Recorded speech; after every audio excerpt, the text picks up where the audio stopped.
നമസ്കാരം. Raf talk ഫുട്ബോളിലേക്ക് അവർക്കും സ്വാഗതം. എതിർ ബെലീറ്റാവോക്ക് പരിക്ക്. റയൽ മാഡ്രിഡിന് ആശങ്ക എന്ന് പറയാൻ ഇപ്പം ഇനി ഈ സീസണിൽ അവർക്ക് പ്രത്യേകിച്ചൊന്നും ബാക്കിയില്ല. പക്ഷേ വേൾഡ് കപ്പിന് ആഴ്ചകൾ മാത്രം ശേഷിക്കെ ഡിഫൻസിലെ ശക്തി ദുർഗം എന്ന് ആഞ്ചലോട്ടി പരിഗണിക്കുന്ന താരത്തിന് പരിക്ക് പറ്റിയത് ബ്രസീലിൽ വെള്ളിടി വെട്ടിയിട്ടുണ്ട്. ദീർഘകാലമായിട്ട് പരിക്കിൻ്റെ പിടിയിലുണ്ടായിരുന്ന താരമാണ്. അതിൽ നിന്ന് മുക്തനായി ഇപ്പോൾ കളി പുനരാരംഭിച്ചതേ ഉള്ളൂ. വീണ്ടും പരിക്കോ?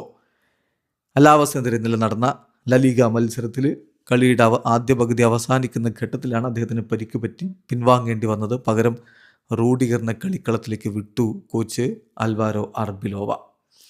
ഏതായാലും ഇനി വളരെ കുറഞ്ഞ ആഴ്ചകൾ മാത്രം ശേഷിക്കവേ, ഇപ്പോൾ May 18 Carlo Ancelotti Brazil squad, world കപ്പിനുള്ള സ്ക്വാഡ് പ്രഖ്യാപിക്കാനിരിക്കുകയാണ്. അതിനിടക്കാണ് ഈ പരിക്ക്.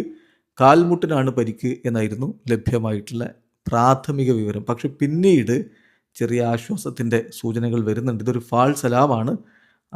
അദ്ദേഹത്തെ ടെസ്റ്റ് ചെയ്തു. അതായത് ഡ്രസ്സിംഗ് റൂമിൽ വെച്ച് പ്രാഥമികമായിട്ടുള്ള ടെസ്റ്റുകൾ നടത്തിയപ്പോൾ പ്രത്യേകിച്ച് ഇഞ്ചുറി ഒന്നുമില്ല എന്ന് കണ്ടെത്തിയിട്ടുണ്ട് എന്ന് ഹോസെ ലൂയിസ് സാഞ്ചസ് പറയുന്നുണ്ട്.